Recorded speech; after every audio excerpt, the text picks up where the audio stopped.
Дэлхийд даяар эмэгтэй бизнес эрхлэгчид томоохон сорилтуудыг даван туулж, шинэ санал санаачлалыг гарган эдийн засгийг хөгжүүлэхэд үнэтэй хувь нэмэр оруулсаар байна. Эмэгтэйчүүдийн бизнесийг дэмжих санхүүгийн хүртээмж, мэдлэг боловсрол, дижитал ур чадрыг хөгжүүлэх, хамтын ажиллагааг гүнзгийрүүлэх нь доктортой хөгжлийн зорилтуудыг ханган хэрэгжүүлэхэд хэн чухал зүйл юм а. Тус чуулга уулзалтын орон зориг өгөх, нөлөөлөл үзүүлэх, хөрөнгө оруулалт хийх гэсэн уран бидний хамтын зорилго, үүрэг хариуцлагыг тод илэрхийлж чадна гэж үзэж байна.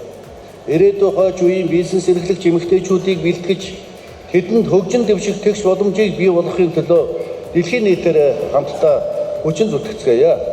Дэлхийн бизнес эрхлэгч эмэгтэйчүүдийн чуулга уулзалт энэхүү албан ёсоор нээснийг мэдэгдэж, чуулга уулзалтын үйл ажиллагаанд өндөр амжилт өсөж байна.